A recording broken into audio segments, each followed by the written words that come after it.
Wapendwa wasikilizaji wa Radio Okapi, mjambo, karibu kwa taarifa hii ya habari. Kwanza ni habari kwa ufupi. Mbele ya Baraza la Usalama la Umoja wa Mataifa, Jamhuri ya Kidemokrasia ya Kongo inaendelea kutetea mpango wa kuleta amani mashariki mwa nchi.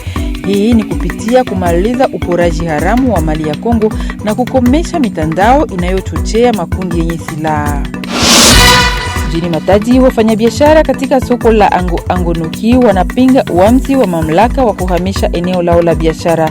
Soko hiyo inawapokea wafanyabiashara wadogo wanaotoa biashara zao kati ya DRC na Angola. Na jimboni Kasai Central, shirika la kitaifa la huduma za umeme vijijini na maeneo za pembezoni mwa miji ANSER limeviwekea vituo 7 vya afya, kisima cha maji, mfumo wa umeme wa jua na vifaa vya kompyuta. Lengo ikiwa ni kuboresha huduma kwa wagonjwa katika eneo hilo.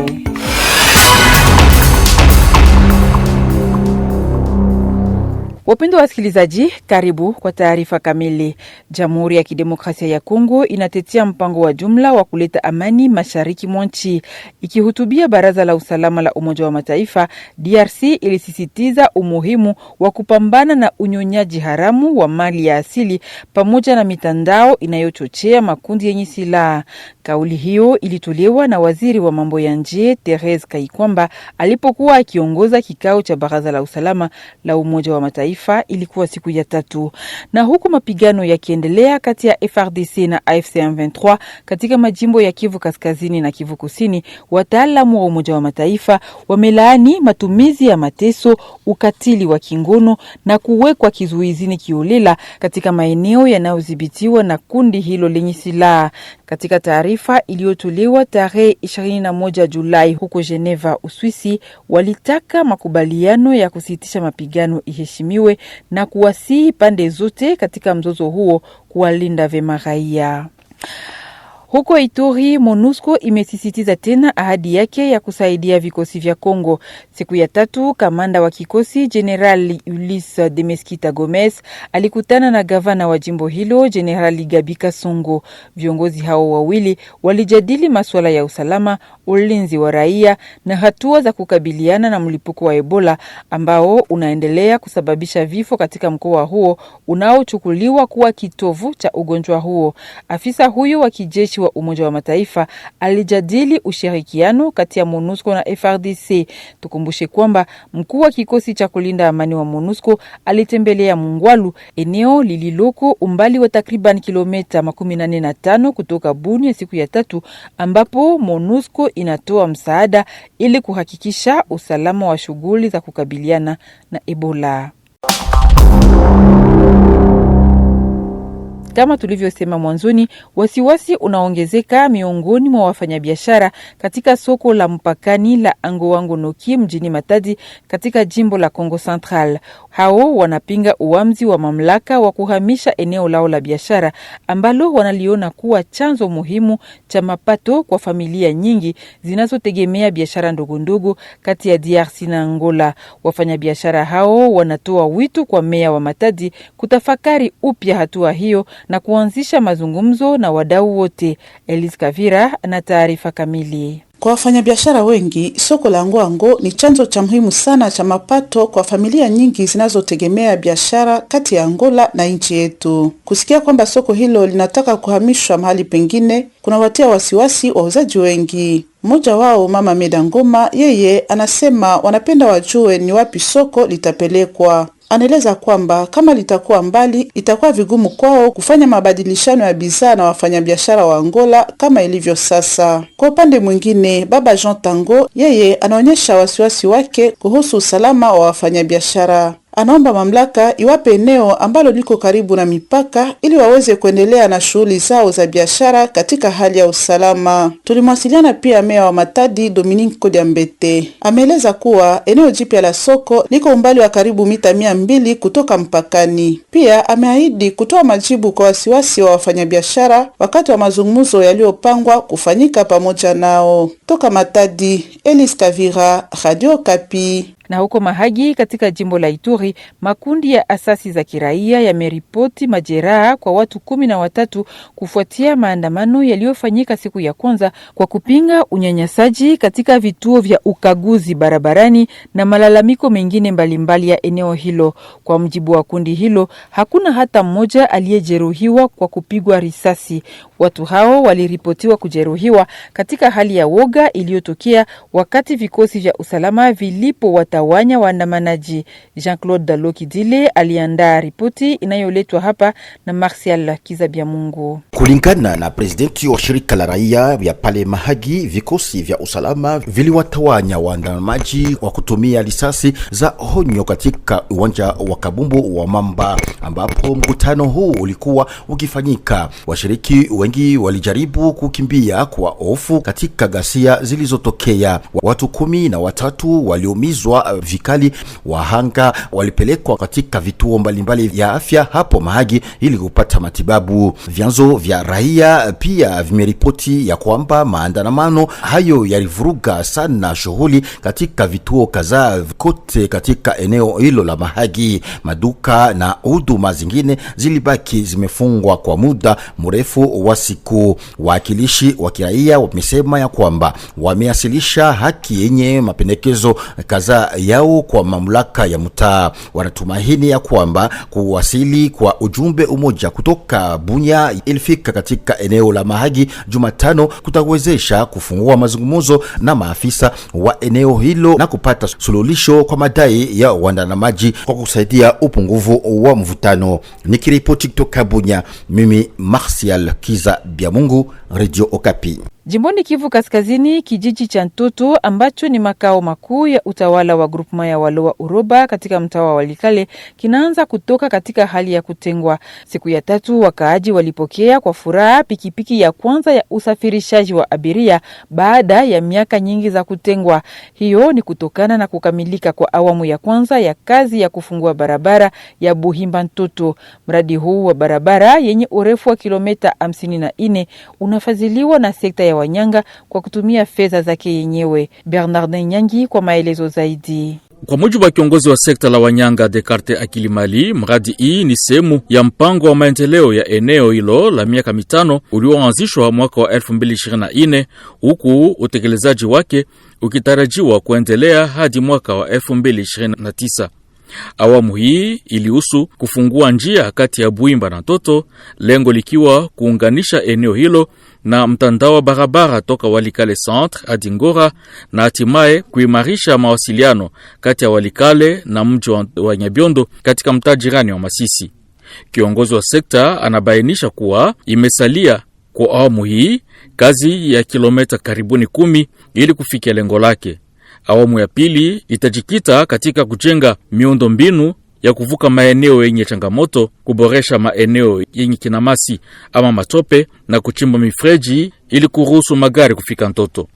Mradi hii ya gharimu kwa jumla dola za Marekani 1450 zikifadhiliwa na mapato ya mali toka kodi za ushuru na miraba ya madini. Kupitia mradi huu, sekta ya Wanyanga yalenga kufungua vijiji vilivyotengwa, kuboresha shughuli za kiuchumi na hali ya maisha ya wakazi. Huko Kivu Kusini, shirika nyipya la kiraia la wilaya ya Kale linatoa wito kwa wamiliki wa boti na wasafiri kuzingatia viwango vya uzito unaoruhusiwa kwenye ziwa Kivu. Wito huu unalenga kuzuia ajali zinazotokana na kupakia mizigo au watu kupita kiasi wakati huu ambapo kuna mawimbi makali. Kiongozi wa shirika hilo, Benjamin Mungazi, anawataka watumiaji kuwa waangalifu zaidi wanapokuwa ziwani, kwani ziwa hilo linatumiwa sana na jamii zinazoishi kando kando yake. Na kwa mwisho, vituo vingi vya afya mjini Kananga, makao makuu ya jimbo la Kasai Central, bado vinafanya kazi bila kupata maji safi au umeme. Hali hii inatatiza kazi ya wahudumu wa afya na kuathiri ubora wa huduma kwa wagonjwa. Ili kusaidia kuboresha hali hii, shirika la kitaifa la huduma za umeme vijijini na maeneo ya pembezoni mwa miji ANSER limeviwekea vituo 7 vya afya, kisima cha maji, mfumo wa umeme wa jua na vifaa vya kompyuta. Mpango huu ni sehemu ya mradi wa Mwinda unaolenga kuimarisha huduma za afya kwa kuboresha mazingira ya kazi ya wahudumu wa afya. Ripoti hii imeandaliwa na Andre Katende Ngalamulume, Benjamin Mudumbi atafsiri. Vituo vya afya sita ikiwemo Sainte Therese, Saint Joseph, La Perseverance, Christ Roi, Mamouetu na Croix Rouge pamoja na hospitali kuu ya Lukonga wamepata msaada wa vifaa. Kwenye vituo hivyo kupata maji safi inabaki shida kubwa. Kukatika kwa umeme mara kwa mara unahatarisha utoaji wa matibabu na ukosefu wa vifaa muhimu vya kazi inafanya kuwa vigumu kuchunga na kuweka vizuri matokeo ya kiafya. Kupitia msaada huu wa vifaa mapya, vituo hivyo vinatarajia kuboresha mazingira ya kazi ya wafanyakazi wa afya na kuhudumia zaidi wagonjwa. Kwa miaka mingi tulikuwa tunazalisha na kutoa matibabu ya haraka bila umeme. Ukosefu wa maji uliharibu kanuni za usafi, maambukizi na usalama wa wagonjwa. Hayo maoni ya mpataji msaada wa mahali. Kwa ANCR vifaa hivyo vitasaidia kuimarisha huduma za afya na kuboresha mazingira ya kazi ya wafanyakazi. Alexis Mulomba, kiongozi wa ANCR munako eneo la Kasai, anaeleza kuwa vifaa hivyo vilivyopewa leo vinaruhusu kuboresha huduma ndani ya vituo vilivyopata msaada huu. Akiwa kwenye sherehe hiyo, gavana wa Kasai Central Joseph Moise Kambulu amewaomba viongozi wa vituo vilivyopata msaada huu kutumia vifaa hivyo kwa makini ili viweze kusaidia wananchi kwa muda mrefu. Asante kwako Benjamin Mudumbi. Ni pamoja nawe ndipo tunafikia mwisho wa kipindi hiki cha kwanza cha taarifa hii. Wapendwa wasikilizaji, na wakaribisha sasa kufuata kipindi cha pili, na ni pamoja naye Bernardin Nyangi. Jambo kwa Rosalie Zawadi. Tufungue karasa huo na mwaliko wetu wa siku. Radio Okapi, invité en Swahili. Tumempokea Bwana Crispin Bolela Barigenga, kiongozi wa kitengo cha maendeleo ya kijamii mnamo kiwanda Kalima Mining Company. Kupitia hiyo mpango wa utekelezaji wa makubaliano yaliyotiwa saini na jamii zilizoathiriwa na shughuli za uchimbaji madini, kampuni hiyo ilizindua miradi kadhaa za maendeleo ya kijamii kwa ajili ya wakazi wa eneo la Beya mtani Pangi. Crispin Bolela Barigenga hutoa maelezo zaidi katika mazungumzo haya na Florence Kizalunga. Crispin Bolela, jambo. Jambo sana. Kalima Mining Company, kampuni yenu mumeanzisha kazi kirasmi, kazi ya miradi mitatu kwa ajili ya wakaaji ndani ya mtaa wa Pangi. Tunaweza kujua nini iliweza kusukuma nyinyi kufanya hivyo? Ndio, aksanti. Tariki 4 mwezi wa 7 tulifanya mzinduo. Ninaweza kusema tulianzisha miradi 3. Moja ya kuletea raia maji, ingine ni ya kujenga masomo Lendelende, ingine ni ile ya kutengeneza barabara kati ya groupement Ulimba. Na yenye lihusu ile kazi ni kuona kama tulisaini cahier de charge kwa wale wandugu population ya Ulimba, Jua na Sange pale kwenye kazi yetu inafanyika ya exploitation miniere, na ni wale tulisema tutawafanyia ile mamiradi kusudi ya kuinua maisha yao. Na ni miradi gani ambapo mmeifanya? Miradi yenyewe kulikuwa ile ya kujenga mapui kusudi watu wapate maji. Tutajenga pui 12 na source moja katika ile magrupema 3 tunasema Nsange, Ulimba na Jua, na tutajenga masomo Balendelende katika grupema ya Ulimba, na pia tutatengeneza barabara kilomita 12 katika grupema ya Ulimba pia. Kazi hiyo mmeifanya ni kwa sababu wakaaji wiko impacte na hiyo maaktivite yenu ya uchimbaji madini. Mnawaza kwamba mtaweza kusimamia kwa hiyo miradi mitatu? Hapana, nia yetu ni ya kufikisha ile engagement tulikamata na raia wa ile groupement 3. Ninasema katika ile cahier de charge tulisinye cahier de charge na muko miradi 11, na ile yote lazima tuimalize katika miaka 5, yani mpaka 2029 ndio ile miradi 11 itakuwa imeisha. Kwa leo ile miradi 3 tulifanya inaenea miradi 8 sasa yenye tulishaanzisha. Katika kazi zote hakukosi magumu. Kunako ngambo yenu, magumu gani mnaweza kukumbana nayo wakati mnaoendesha makazi hiyo? Magumu tuko nayo ni mengi. Ya kwanza ni ile namna ya kufikisha vifaa vyetu kutoka mainchi mbalimbali kufika huku kwetu. Mnajua province yetu ni yenye haina mabarabara na haina njia kamili ya kutoka nje. Sasa vifaa vyetu vinatokea Tanzania mara mingi kutoka Ulaya na vinasimamia Kalemi, kwani tulikuwa tunategemea njia ya SNCC. Sasa SNCC inafanana haitumiki, ndio kwa maana kunaonekana vifaa vyetu vyenyewe vinamaliza mwaka na nusu kwa leo mpaka Kalemi, na ni vile vinatuma hatuyaweza kujenga mauzine zetu mbili kama vile tulikuwa tunatarajia. Na wakati mnapokuwa mkitumika, eti mnasi usindikizi wa government ama wakuu viongozi wa jimbo na hata vile wakaaji? Ndiyo, tuna lazima ya kusindikizwa na wakubwa wa jimbo na pia wakaaji, na ile tunaipata kweli. Kwa kusema kweli, wakubwa wa jimbo wanatusindikiza, kwani mara walienda hata Lubumbashi kwenda kusema na DG wa SNCC kusudi atufungulie njia, atupatie malokomotive, ilete ile vifaa vyetu vyenye viko Kalemi. Na hapa kuna maservisi mbalimbali za serikali zenye hazioni kama tunafanya kazi kwa ajili ya raia, walipenda kutubloke kidogo, lakini governor anajitia ndani na maservisi zake, na naomba wale wa servisi watuache tuendelee na makazi tunafanya kwa ajili ya raia. Anatusaidia sana, na population lokale nayo inatusaidia pia. Donc yenye tunaomba ni ile population ijiaproprie ile kazi tuko tunafanya, kwani kama hawajiaproprie nayo tutamaliza kufanya kazi na labuta bitu sawa manyumba, masomo wala centre de santé vinaweza kuharibika kama raia haioni kama ni mali zao. Ndio kwa maana tunaendelea kuwahimiza kusudi wasikie kama ile tuko tunafanya KMC kunafanya leo ni vitu tutawaachia na lazima waviendeleshe kusudi viweze kudumu. Bwana Crispin Bolela, aksanti. Aksanti sana mama kwa kazi yako. Radio Okapi, dossier en Swahili.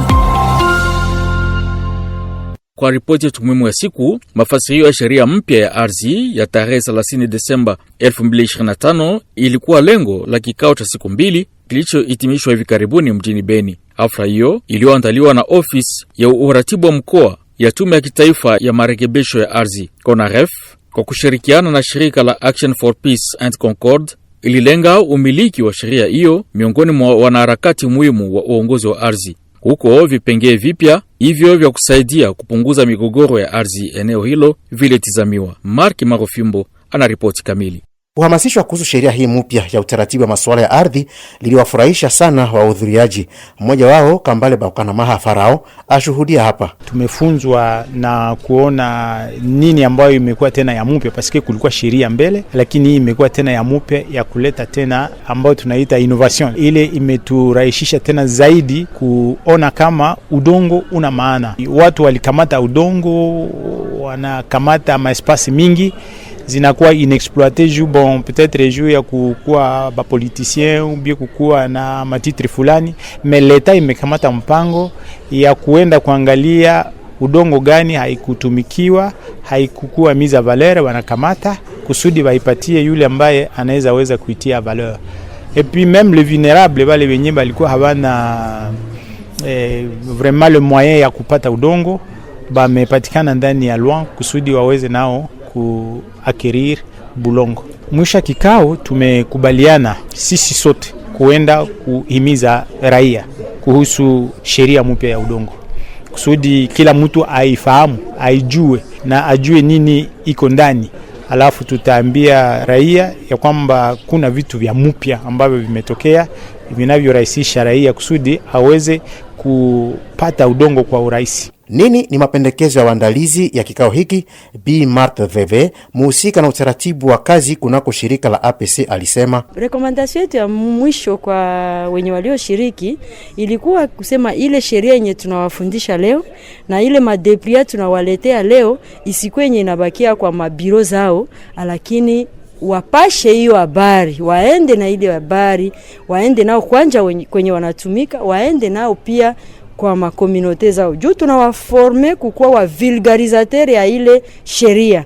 Ndio tangu sasa kazi yao ni kupasha ile habari kwa wengine, kila population ajue sheria yake ndani ya kuchunga udongo enye leta alimpatia. Juu ya kuchunga kidogo ya udongo enye yana jere kama tu gera. Ajue sheria gani inamuletea mamlaka gani na kwa niveau gani. Juu kila mara sisi hatujue sheria, ndio maana tunaanguka ndani ya mamizozo fulani fulani na ba voisin na ba population parfois na bakutime, alors que kama tungejua sheria na tungejua haki zetu, tunapasha kuiprevenir na mizozo itapunguka ndani ya majamii yetu, ndani ya makomunote yetu na ndani ya makazi yetu kwenye tunatumika. Ifahamike kwamba uwezekano wa kikao hiki kilitolewa fursa na mashirika Interpeace, APC, Ebuteli, Paul Institute ikidhaminiwa kifedha na Umoja wa Ulaya.